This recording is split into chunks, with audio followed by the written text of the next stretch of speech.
যদি পাঁচটা সংকেত পাইছে তেন্তে জানিব আপুনি প্ৰভু শ্ৰীৰামৰ চৰণত আছে। বন্ধু বান্ধৱীসকল, প্ৰভু শ্ৰীৰামৰ কৃপাত যদি এইকেইটা সংকেত পাইছে তেন্তে জানিব আপোনালোকে প্ৰভু শ্ৰীৰামৰ চৰণত আছে। কেতিয়াবা আমাৰ এনে লাগে যে কেতিয়াবা কোনোবা অদৃশ্য শক্তিয়ে আমাক হাতত ধৰি কোনোবা এটা নতুন দিশলৈ লৈ গৈছে। এনে লাগে যে ভিতৰৰ পৰা কিবা এটা শক্তিয়ে আমাক শান্ত কৰি তুলিছে।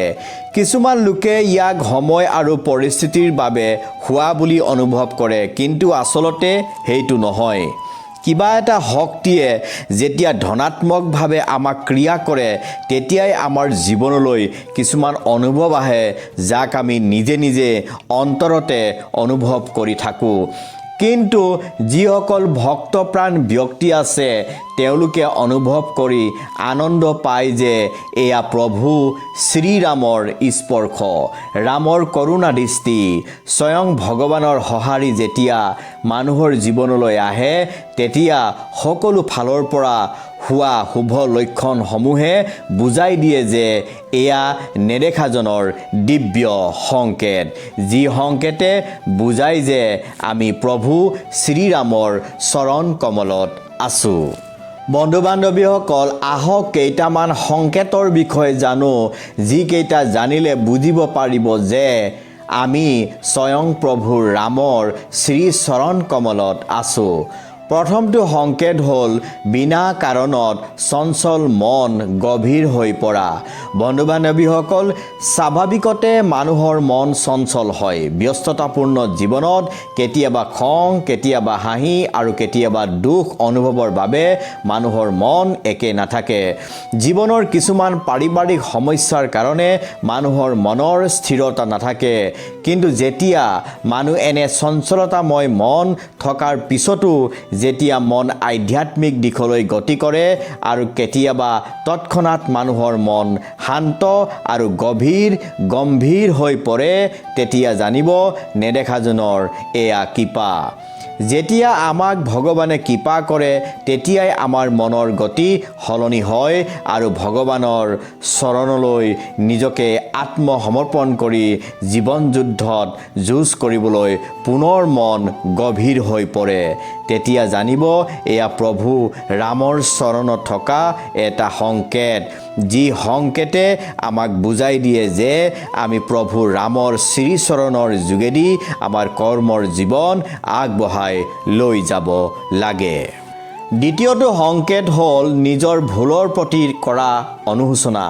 বন্ধু বান্ধৱীসকল, যেতিয়া আমি অজানিতে কিছুমান ভুল বা অপৰাধ কৰি পেলাওঁ কিন্তু আমি কেতিয়াও অনুশোচনা নকৰোঁ, যেতিয়া আমাৰ মন কিবা কাৰণত অস্থিৰতা আৰু অশান্তি অনুভৱ কৰোঁ, তেতিয়াই আমি কেতিয়াবা আমি কৰা ভুলৰ অনুশোচনা ভাৱ মনলৈ আহে আৰু মনতে তেতিয়া কওঁ যে ভগৱান মোক ক্ষমা কৰিবা, মোৰ ভুল হৈ গ'ল। তেতিয়া জানিব এই অনুশোচনা মনোভাৱ ভগৱন্তই আমাক মনলৈ আনি দিছে যাতে অনুশোচনাৰ যোগেদি আমাৰ ভুলসমূহ খণ্ডন হয়। ভগৱন্তৰ কৃপা নহ'লে কেতিয়াও নিজে কৰা ভুলৰ অনুতপ্ত নহয়। ভগৱানে অনুতপ্তৰ যোগেদি নিজকে পবিত্ৰ হ'বলৈ প্ৰেৰণা দিয়ে, কাৰণ অনুতপ্তই মানুহৰ মন নিৰ্মল কৰি তোলে। তৃতীয়টো সংকেত হ'ল হৃদয় কৰোণাৰে উপচি থকা। বন্ধু বান্ধৱীসকল, প্ৰভু ৰাম কৰোণাময়। তেওঁৰ জীৱনকালত সকলোৰে প্ৰতি কৰোণা আৰু দয়াৰ মনোভাৱ ৰাখিছিল। প্ৰভু ৰামে তেওঁৰ লীলা কৰা সময়ত কাৰোৰ প্ৰতি বেয়া ভাৱ মনত ৰখা নাছিল। তেওঁ সদায় সত্যক অনুসৰণ কৰিছিল। তেওঁৰ সৰল, দয়াৱান আৰু কৰোণাময় স্বভাৱৰ বাবে অযোধ্যাবাসীয়ে তেওঁক দয়াৱান আৰু আদৰ্শৱান পুৰুষ হিচাপে শ্ৰদ্ধা কৰিছিল। সেইকাৰণে যিসকল ব্যক্তিৰ হৃদয় কৰোণাৰে উপচি থাকে, এয়া প্ৰভু ৰামৰ এটা গুৰুত্বপূৰ্ণ সংকেতৰ লক্ষণ বুলি বুজিব পাৰি। চতুৰ্থ সংকেতটো হ'ল মনৰ পৰা অহংকাৰ ভাৱ আঁতৰি যোৱা। বন্ধু বান্ধৱীসকল, মনৰ পৰা যেতিয়া অহংকাৰ, দম্ভ, ঘৃণা মনোভাৱ লাহে লাহে নোহোৱা হয়, তেতিয়া জানিব এয়া প্ৰভু ৰামৰ আপোনাৰ প্ৰতি থকা দয়াৰ ভাৱ।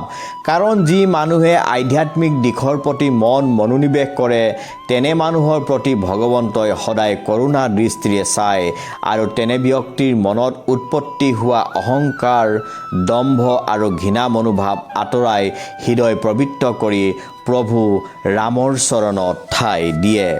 বন্ধু বান্ধৱীসকল, শেষৰটো সংকেত হ'ল ভগৱানৰ প্ৰতি অধিক শ্ৰদ্ধা ভাৱ জন্মা।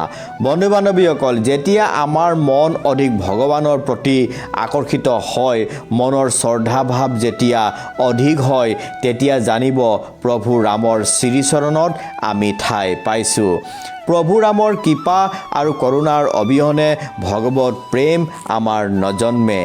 এই পৃথিৱীৰ সকলো মানুহেই এদিন সৰ্বস্ব ত্যাগ কৰি এই সংসাৰৰ পৰা বিদায় মাগিব লাগিব। আমাৰ অন্তিম যাত্ৰাত যাতে প্ৰভু ৰাম আমাৰ লগত থাকে, সেইটোহে আমি জাগতিক কৰ্মৰ মাজেৰে হৃদয়ত প্ৰভু ৰামৰ কথা চিন্তা কৰি যাব লাগে আৰু এয়াই হৈছে মনুষ্য জন্মৰ চিৰন্তন সত্য। জয় শ্ৰী ৰাম। ধন্যবাদ।